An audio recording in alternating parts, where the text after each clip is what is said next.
Bonjour et bienvenue à tous.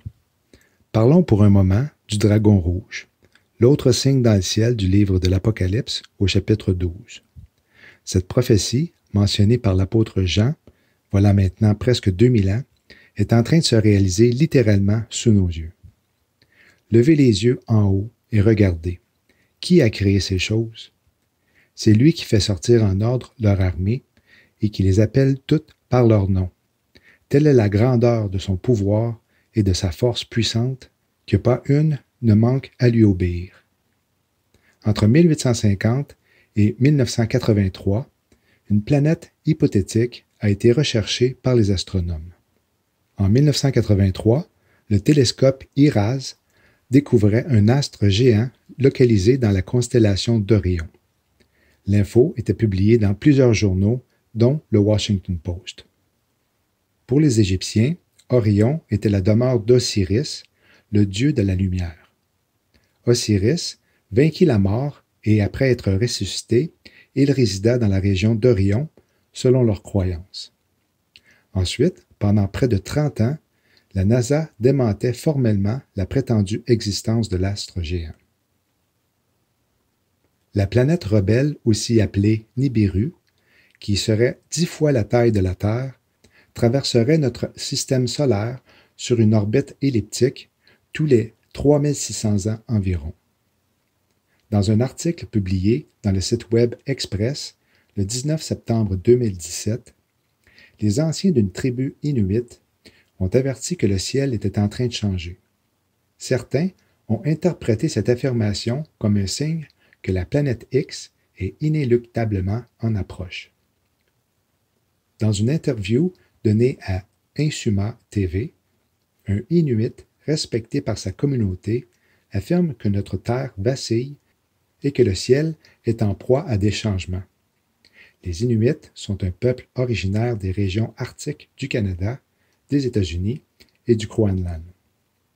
Ludi Pudlok, le sage dont il est question ici, a déclaré « Ce changement est perceptible. La lumière du jour est beaucoup plus haute à l'horizon. » Un autre, Inoki Adami, a déclaré « L'endroit où le soleil se lève n'a pas beaucoup changé, mais le coucher du soleil s'est déplacé. Peut-être que la Terre s'est inclinée sur son axe. » Elijah Nodlak a ajouté « La Terre a changé d'inclinaison. Je ne sais pas exactement quand c'est arrivé, mais je sais que le soleil avait l'habitude de se rapprocher du plus haut sommet de la montagne. Après ce changement, le soleil passe maintenant au sommet de la montagne. » Depuis quelques années, l'idée s'impose peu à peu que l'apparition d'un astre serait synonyme de renouveau spirituel et au fil des années, plusieurs événements ont focalisé cette espérance.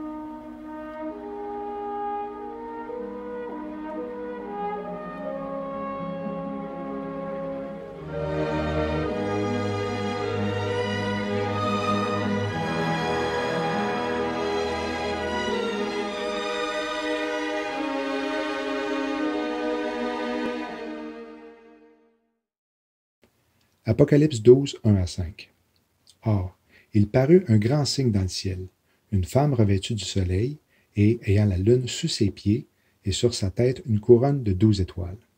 Elle était enceinte, et elle criait, étant en travail et souffrant des douleurs de l'enfantement. Il parut aussi un autre signe dans le ciel. Voici un grand dragon couleur de feu, ayant 7 têtes et 10 cornes, et sur ses têtes 7 diadèmes. Et sa queue entraînait la 3e partie des étoiles du ciel, et elle les jeta sur la terre. Puis le dragon s'arrêta devant la femme qui allait accoucher, afin de dévorer son enfant quand elle aurait enfanté.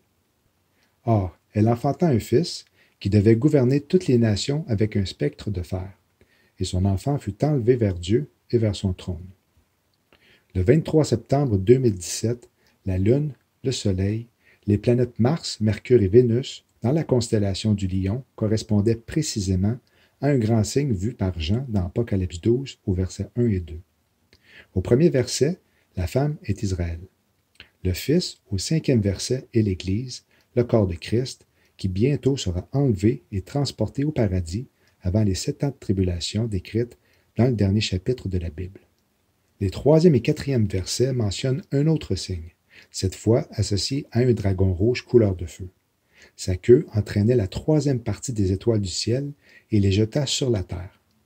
La planète X est possiblement ce dragon avec sa traînée d'astéroïdes qui s'arrêta devant la femme qui allait accoucher afin de dévorer son enfant quand elle aurait enfanté. Le dragon, par contre, n'aura pas la chance de dévorer cet enfant qui sera sauvé avant qu'il ait la chance de le détruire. Comme au temps de Lot, qui sortit de Sodome la même journée qu'une pluie de feu et de soufre tomba du ciel. Luc 17, 26 à 30. Et ce qui arrivera du temps de Noé arrivera de même au temps du Fils de l'homme. On mangeait, on buvait, on prenait et on donnait en mariage jusqu'au jour où Noé entra dans l'arche, et le déluge vint qui les fit tous périr. C'est encore ce qui arriva du temps de Lot. On mangeait, on buvait, on achetait, on vendait, on plantait et on bâtissait. Mais le jour que Lot sortit de Sodome, une pluie de feu et de soufre tomba du ciel qui les fit tous périr. Il en sera de même au jour que le Fils de l'homme paraîtra. Ésaïe 13, 19 et 20. Et Babylone, l'ornement des empires, la parure et l'orgueil des Chaldéens, sera comme Sodome et Gomorrhe, que Dieu détruisit. Elle ne sera plus jamais habitée et n'y demeurera plus d'âge en âge. Genèse 19, 24 à 29. Alors l'Éternel fit pleuvoir sur Sodome et sur Gomorrhe du soufre et du feu de la part de l'Éternel du haut des cieux. Et il détruisit ces villes et toute la plaine, et tous les habitants des villes, et les gens de la terre. Mais la femme de Lot regarda derrière elle, et elle devint une statue de sel. Et Abraham se leva de bon matin, et vint au lieu où il s'était tenu devant l'Éternel. Et il regarda vers Sodome et Gomorrhe, et sur toute la surface du pays de la plaine, et il vit monter de la terre une fumée comme la fumée d'une fournaise. Or, lorsque Dieu détruisit les villes de la plaine, Dieu se souvint d'Abraham, et il fit partir Lot du milieu de la ruine quand il renversa les villes où Lot avait habité. Nibiru est la cause de l'approche d'astéroïdes dangereux vers notre planète, car cet astre a fait dévier la trajectoire des comètes localisées dans une ceinture d'astéroïdes qu'on appelle le nuage d'Oort. Une quantité massive d'astéroïdes pourrait vraisemblablement être le soufre et le feu mentionnés dans les versets que nous venons juste de lire.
Selon le Washington Post, la NASA a confirmé que le 25 juillet, l'astéroïde potentiellement destructeur de villes nommé 2019 OK passait à environ 3000 km de la Terre, soit environ un cinquième de la distance de la Lune.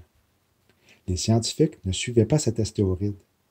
Il était apparemment sorti de nulle part, a déclaré Michael Brown, un astronome d'observation installé à Melbourne. Selon les données de la NASA, la roche escarpée était grosse et mesurait entre 57 et 130 mètres de largeur. En 2013, un météore beaucoup plus petit, d'environ 20 mètres de largeur ou de la taille d'un immeuble de 6 étages, s'est écrasé sur la ville russe de Tcheliabinsk et a déclenché une onde de choc intense qui a fait s'effondrer les toits, briser les vitres et en est résulté 1200 personnes blessées. Brown a déclaré que 2019 OK prouvent qu'il existe encore des astéroïdes dangereux que nous ne connaissons pas, qui peuvent arriver à notre porte à l'improviste. Comme on le sait, OK veut dire permettre, autoriser, donner le feu vert ou confirmer. Est-ce que cet événement est un autre signe dans le ciel nous indiquant que 2019 est l'année de notre rédemption? Luc 21, 25 et 26. Et il y aura des signes dans le soleil, dans la lune et dans les étoiles, et sur la terre. Les peuples seront dans la consternation et ne sachant que devenir, la mer et les flots faisant un grand bruit. Les hommes seront comme rendant l'âme de frayeur, dans l'attente des choses qui surviendront dans le monde, car les puissances des cieux seront ébranlées. Voici un graphique des événements qui ont été rapportés par le site de la Société américaine des météorites depuis 2006. On peut noter une augmentation significative de ces événements à partir de l'année 2011 tout particulièrement. Ce deuxième graphique indique le nombre cumulé d'astéroïdes de toute taille passant proche de la Terre. Le début du graphique révèle que depuis le 25 octobre 1981, date à laquelle 60 d'entre eux ont été rapportés, et le 24 juillet 2019, il y a eu plus de 20 460 astéroïdes identifiés.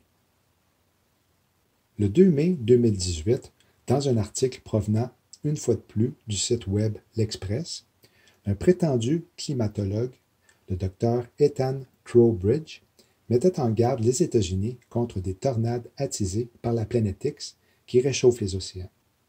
Il explique: l'étoile de Némésis, planète X, et l'orbitale la plus externe ont des champs gravitationnels plus forts que ceux de la Terre. L'inclinaison de l'axe, ou obliquité, a changé de 23 degrés à 27,5 degrés. Notre inclinaison orbitale a également changé, même si imperceptiblement. Mais le moindre changement a des conséquences. Même un changement d'1 degré de la température de l'océan et de la surface peut avoir des conséquences catastrophiques. La magnétosphère est la région entourant un objet céleste dans laquelle les phénomènes physiques sont dominés ou organisés par son champ magnétique. S'il n'y avait pas de vent solaire, le spectre magnétique de la Terre serait semblable à celui d'un aimant droit isolé. En réalité, la magnétosphère agit comme un écran et protège la surface terrestre des excès du vent solaire nocif pour la vie. L'entrée de Nibiru dans notre système solaire a perturbé le champ magnétique et ainsi affecté l'activité électromagnétique du Soleil avec des tempêtes solaires plus intenses sur Terre, tout en induisant des problèmes dans les télécommunications, les systèmes électroniques et les centrales électriques. Le rayonnement cosmique se nourrit dans le noyau de la Terre, provoquant l'expansion et le déplacement crustal, ainsi que la fissuration de la Terre. Les rayons cosmiques chauffent la Terre de l'intérieur comme l'ébullition de l'eau à travers une théière, causant donc l'accélération de l'activité volcanique et des inondations dans le monde. Les rayons cosmiques, en grande quantité, sont nocifs pour la Terre, les gens et les animaux. Essentiellement, plus de particules chargées de rayons nocifs traversent l'atmosphère. Lorsque des rayons cosmiques ou des particules chargées provenant du vent solaire frappent notre magnétosphère en train de s'affaiblir, il se produit une compression atmosphérique qui surchauffe notre couche protectrice. Naturellement, ces particules sont entraînées dans nos pôles magnétiques, donnant à la Terre ses aurores nord-sud, qui sont essentiellement des rayonnements. Quand les pôles se déplacent, cela change littéralement les saisons à différents endroits de la Terre. Maintenant, il est très important de comprendre que notre champ est directement connecté au noyau de la Terre. Notre noyau est ce qui donne à la Terre son champ magnétique. Lorsqu'une compression de particules modifiées se produit sur notre magnétosphère, les particules chargées ont une réaction naturelle avec le noyau de la Terre, ce qui provoque des réactions plasmatiques dans le noyau et de légers changements dans le flux du noyau. Toute compression atmosphérique due à une irradiante solaire signifie une expansion du cœur qui consiste essentiellement en des réactions plasmatiques. Cela, à son tour, signifie une accumulation de magma qui transfère ensuite la pression à travers les chambres de magma qui se propage ensuite dans les tubes de magma qui sont connectés à toutes les vannes de libération de la Terre, d'où la forte augmentation de l'activité volcanique dans le monde. Un magma est une roche entièrement ou particulièrement fondue.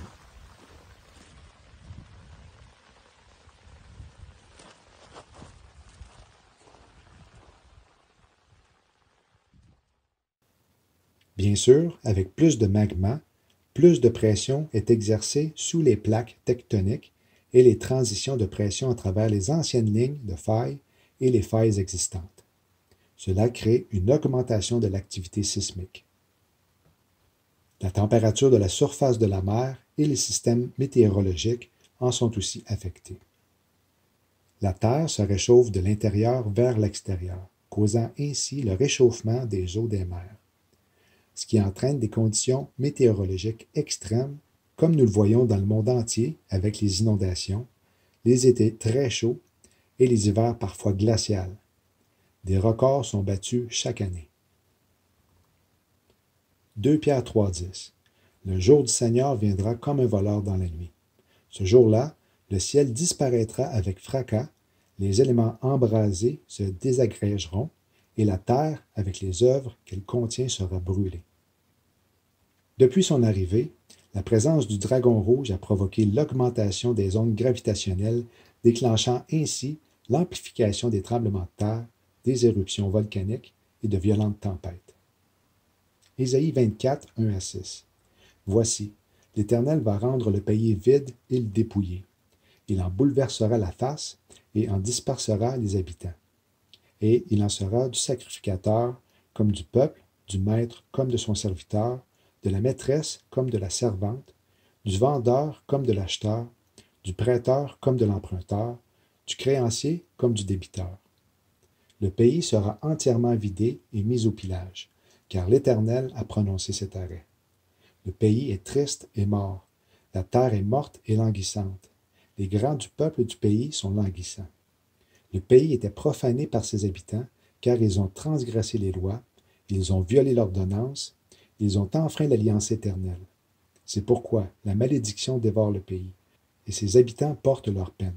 C'est pourquoi les habitants du pays ont été consumés, et il n'est resté que très peu d'hommes. Le climat mondial change plus rapidement qu'au cours des 2000 dernières années. Dans le passé, les températures ne montaient pas et ne baissaient pas partout. Bien que le petit âge glaciaire ait été l'époque la plus froide du millénaire passé, le moment des températures les plus basses a varié d'un endroit à l'autre. Il est vraisemblable que c'est la planète X qui est responsable du réchauffement planétaire ainsi que de l'augmentation inédite des séismes et des cataclysmes naturels depuis l'an 2000. 2 Pierre 2, 6 à 9. Ici, réduisant en cendres les villes de Sodome et de Gomorrhe, il les a condamnés à la destruction, les donnant en exemple à ceux qui vivaient dans l'impiété. Et s'il a délivré le juste Lot, qui souffrait de la conduite infâme de ces abominables, car ce juste qui demeurait parmi eux affligeait chaque jour son âme juste, à cause de ce qu'il voyait et apprenait de leurs méchantes actions. Le Seigneur saura délivrer de l'épreuve ceux qui l'honorent, et garder les injustes pour être punis au jour du jugement. Si on y réfléchit bien, si une société endort constamment ses citoyens sur un sujet comme celui de cette étoile de la mort, on peut se demander si c'est parce que la situation est grave. C'est mon hypothèse. Le jour du jugement approche à grands pas. Ne tardez plus. Mettez votre foi en Jésus-Christ. Lui seul peut vous délivrer de sa colère, qui est sur le point de s'abattre sur ce monde déchu. Luc 21, 34 à 36. Prenez donc garde à vous-même, de peur que vos cœurs ne soient apaisantis par la débauche, par l'ivrognerie et par les inquiétudes de cette vie, et que ce jour-là ne vous surprenne subitement. Car il surprendra comme un filet tous ceux qui habitent sur la face de la terre. Veillez donc et priez en tout temps, afin que vous soyez trouvés dignes d'éviter toutes ces choses qui doivent arriver et de subsister devant le Fils de l'homme. Shalom. So we got this today. In the evenings, about 8 o'clock or so, there's a window, about 7:30 or so. There's about a 3-minute window where this has been showing up. You got to be quick to get it. You can't even get the app open for the video to be able to get a video of it. Just got a picture. But every night when it's very, very clear out and before the sun sets, you get about a 3-minute window here in Vermont where you can get this thing. And it almost looks like there's 3 of them.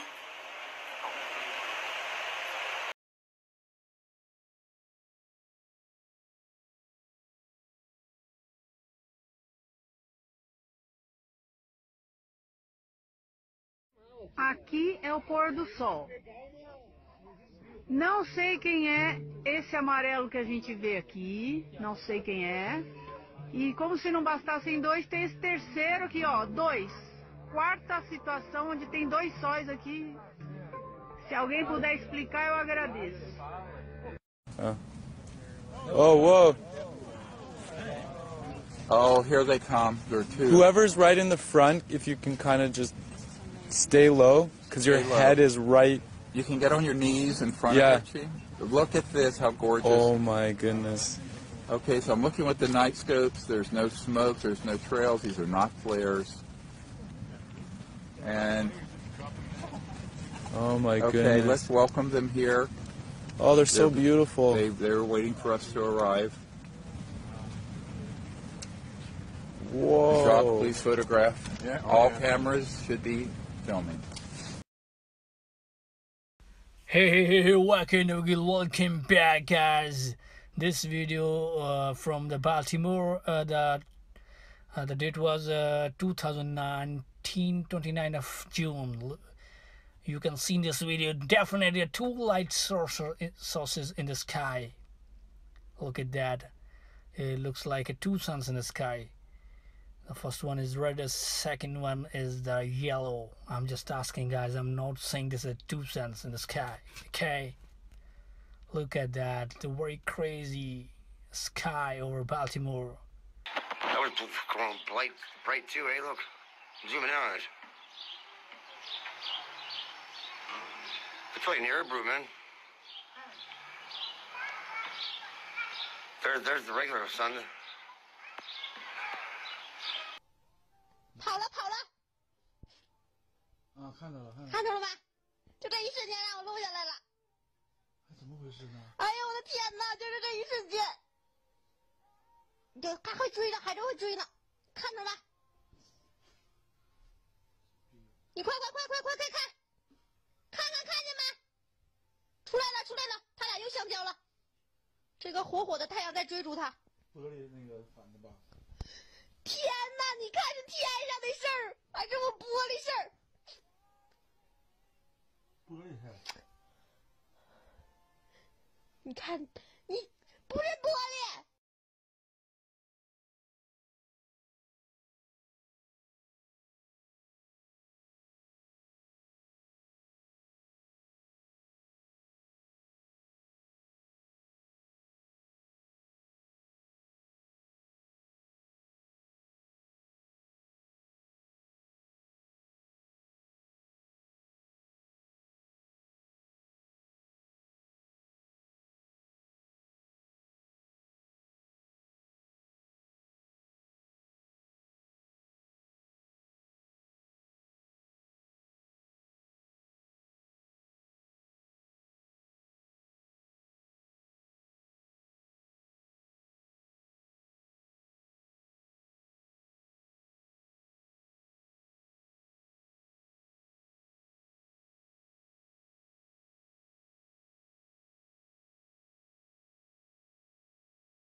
Back again, first thing in the morning. Sun hasn't come up yet. Waiting for him to come up. You can see it is hissing in the background. Hopefully that, whoa.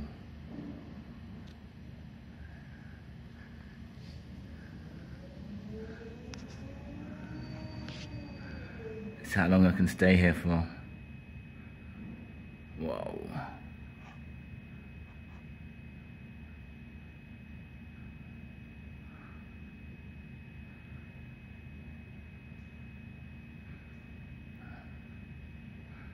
And you don't get to see that every day.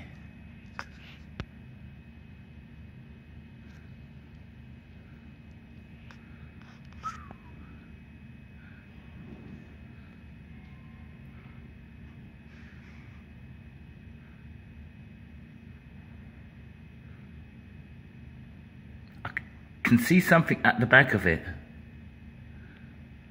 To the right. Can you see? Look. That's not possible.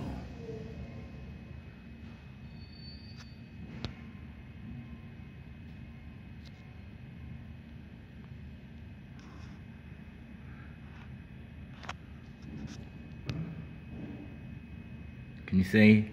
Now that's not no flare. I'm going to move the camera around a bit. Step back a bit.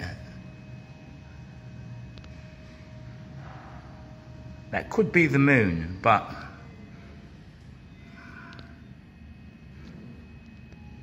sorry about the footage. I'm doing this from my mobile phone again, so I'll get that same effect.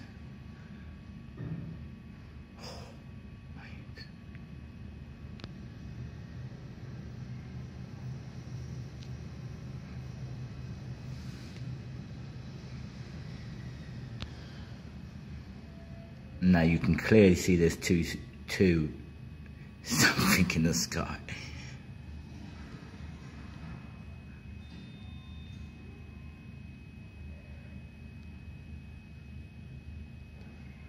Wow.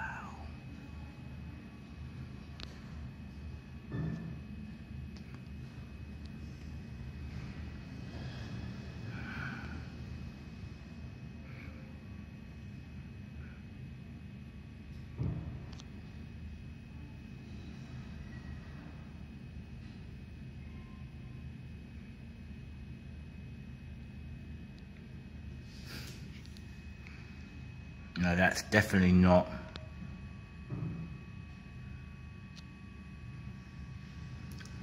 a glare from the camera, as I've been told.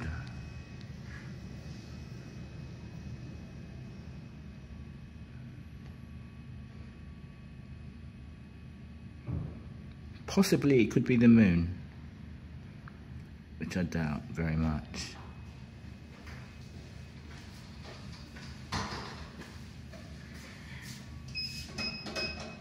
Nice view in I'll there. check out the other planet behind it. You can see it. Wow. Amazing. I caught this last week. Can you see that? That's a really good view in here. That's not the moon though, behind it. No. Because the moon will be half, but it's not full moon yet. So I don't know what planet Why it is is. the sun like that today? I don't know. It doesn't look like it's... It's normal. I saw it last week. I mean that you normally see this like sunset, but Yeah. not this morning. Yeah. Right, I'm gonna go. See you. See you later. Bye-bye.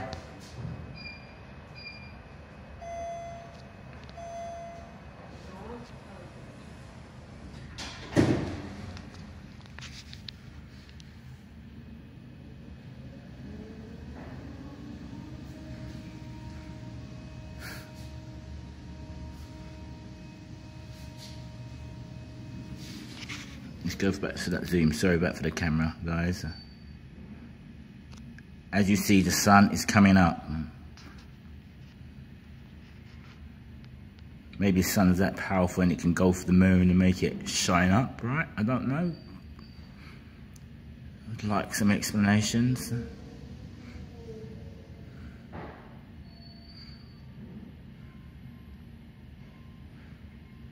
But I must say, this is a brilliant, beautiful sight what I'm looking at. bit shaky on the video. Should have got a tripod or something. And zoom back out a bit. Just a touch.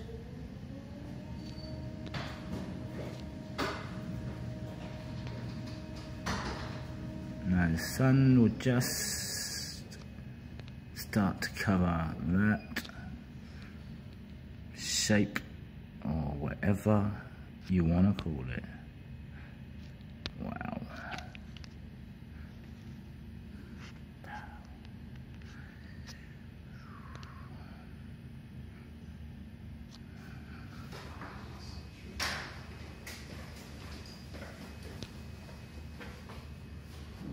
It's a good one, isn't it? Yeah, but can you see the other planet right beside it though? Really? Come here, look for this camera here. Right to the right, can you see? Look for the lens there, can you see right there? Yeah. That's mad. Is that just is that the sun again? Is it just... I don't know. No, it must be the sun again, but it must be kind of causing almost like a halo and then you get a second... No, I think that's another planet. I don't think that... I've got it from the beginning, because I don't think it's the moon as well, because the moon's not full, is it? I just think that's almost... Yeah, that's mad. I saw it last week and I came out, so I'm going to come here from like first thing as it comes up. So I've caught it as it comes up. Yeah. Like, you can see this little thing in the background before it comes up. Yeah. I don't. That's really curious. But maybe it is either that or it's just the kind of refractory thing with the sun. And yeah, but it's not. But it's not possible though. I just don't know what planet would. It could be the moon, but I didn't think the moon would show if it was like not a full moon. Yeah. I mean, is it a full moon at the moment? No, it's not a full moon. It's just like it's just like a small crest of a moon.